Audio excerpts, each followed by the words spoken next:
बताता रहता हूं डायबिटीज के लिए। डायबिटीज हो तो भी लेना, नहीं हो तो भी लेना। यदि है तो उड़ जाएगी और नहीं है तो होगी नहीं।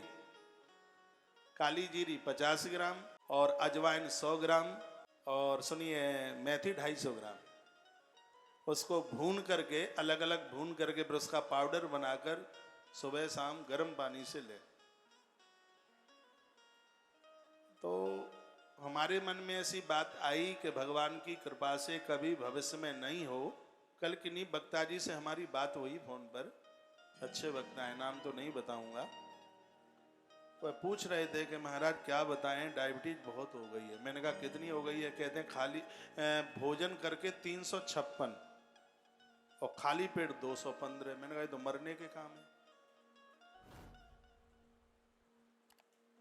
तो वो मुझे बोलते हैं कि वक्ता लोगों को बैठने से डायबिटीज होती है, तो अपना ख्याल रखना।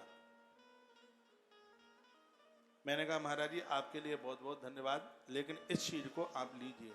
मैं उन्हें निवेदन कर रहा था, तो वो हमने भी तैयार कर ली। तो हमने रात को भी ले ली, तो वो रात को ले ली।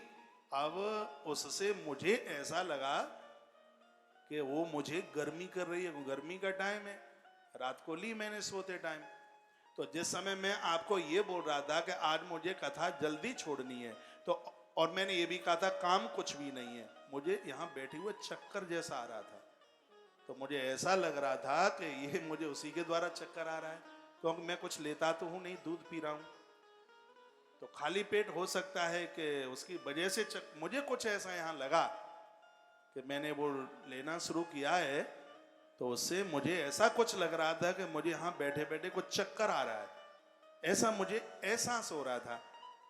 तो उस समय तो इतना चक्कर आ रहा था कि मुझे लग रहा था कि मैं 2:30 बजे को पकड़ूंगा कैसे। लेकिन ये हनुमान जी महाराज की कृपा है कि मैं कथा रोज के टाइम से ही, रोज के समय से मैं कथा छोड़ रहा हूं, और अंदर कोई बात रुकती तो है नहीं। अब आपने लिखा है कि आप तो कह रहे थे कि जल्दी कथा छोड़नी है, और आपने तो रोज का ही टाइम, तो जल्दी छोड़ने के लिए इसलिए बोल दिया था, ये बात थी और कोई बात नहीं। हमारे मध्य में श्री राजीव जी खोसला, माँ श्रीमती संतोष देवी खोसला इधर बैठे हैं, इधर हैं। आपका बड़ा बड़ा धन्यवाद है। आश्रम की संपूर्ण गतिविधियों के साथ आप जुड़े हैं, कंधे से कंधा लगाकर। यहाँ की हर सेवा व्यवस्था में आपका बहुत बड़ा योगदान है। आप पधारे हैं, बहुत अच्छा लग रहा है।